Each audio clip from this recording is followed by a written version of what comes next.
আসসালামু আলাইকুম। তো সবাই কেমন আছেন? আশা রাখছি সবাই ভালোই আছেন। তো আপনারা এখানে দেখতে পাচ্ছেন আমাদের বাটন হোল মেশিনের যে মেন বেলটা থাকে এই বেলটা কিন্তু ছিঁড়ে গেছে। তো এই বেলটা লাগানোর পুরো প্রসেসটা আপনাদের সাথে শেয়ার করলাম। সম্পূর্ণ ভিডিওটা দেখবেন তাহলে আপনাদের আশা করি উপকারী হবে। আর আমরা কিন্তু আপনাদের জন্য অনেক কষ্ট করে কিন্তু ভিডিও করি। একটা 5 মিনিটের ভিডিও করতে কিন্তু আমাদের 2-2.5 ঘন্টার মতো সময় লাগে। তাই ভিডিওটাতে একটা লাইক করে ভিডিওটা দেখতে থাকুন। আর ভিডিও যদি আপনাদের ভালো না লাগে তাহলে অবশ্যই আপনারা ডিসলাইকও করতে পারেন। তো এই মেশিনে যে বেলটা লাগানো ছিল এই বেল্টের মধ্যে কিন্তু নাম্বার ছিল না। তো আপনারা এই নাম্বারটা একটু দেখে রাখুন। তাহলে পরবর্তীতে এই বেলটা কিনতে আপনাদের সুবিধা হবে। তো এখন চলুন আমরা কাজের কথায় আসি। তো প্রথমে আমরা মেশিনের যে টপ কভার আছে এই টপ কভারটাকে খুলে নেব। তো এখন এখানে দেখুন এই যে পিনিয়ামটা দেখতে পাচ্ছেন, তো এই পিনিয়ামের মধ্যে কিন্তু বেলটা পরাতে হবে। তো তার জন্য এখন আমরা পিছনে যে মোটরটা আছে এই মোটরটাকে খুলে নেব। তো মোটরটা খোলার আগে অবশ্যই এখানে একটা মার্ক করে রাখবেন, তাহলে কি হবে আপনারা যখন মোটরটা লাগাবেন এক চান্সে লাগাতে পারবেন।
তো এখানটা একটু লক্ষ্য করবেন, এখানে কিন্তু একটা গ্রুপ আছে।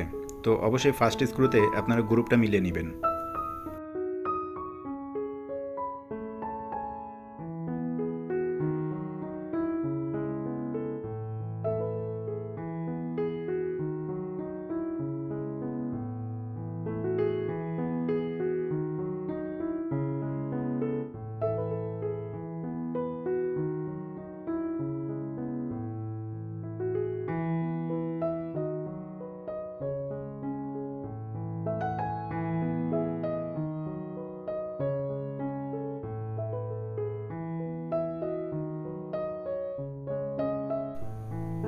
তো এখানে দেখেন আমি কিন্তু এখন ফার্স্ট স্ক্রুতে গ্রুপ দিয়ে তারপর কিন্তু নাটটাকে পুরোপুরি টাইট করে নিব। তো এখানে আরও একটা জিনিস লক্ষ্য করেন, এই যে বিয়ারিংটা আছে এই বিয়ারিংটা কিন্তু এখানেও কিন্তু দেখেন একটা গ্রুপ আছে। তো এখানেও আমরা ফার্স্ট স্ক্রুর মধ্যে গ্রুপ দিয়ে নাটটাকে ফুল টাইট করে দিব।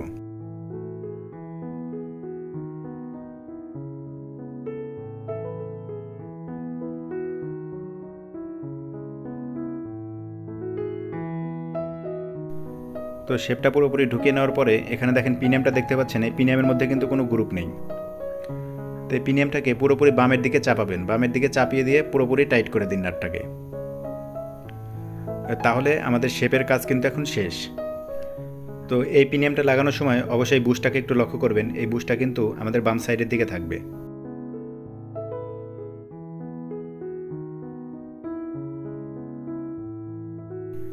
তো এই শেপটা ঢোকানোর সময় দেখেন এখানে কিন্তু একটা গ্রুপ আছে, তো এই 3 মিলি লিঙ্কের যে স্ক্রুটা দেখতে পাচ্ছেন, তো এই স্ক্রুটা কিন্তু এই গ্রুপের মধ্যে টাইট হবে।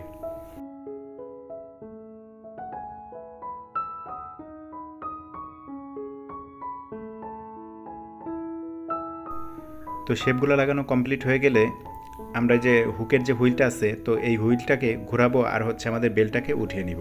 তো এই বেল্টটা ওঠানোর পরে যদি মনে হয় যে বেল্টটা অনেক টাইট হয়ে গেছে, তো হুইলটা ঘোরানোর সময় একটু জাম লাগতেছে, তো সেক্ষেত্রে আপনারা এই বেল্টটাকে কীভাবে লুজ করবেন, তো সেটা আমি এই মোটরটা লাগানোর পরে আপনাদেরকে দেখিয়ে দিচ্ছি।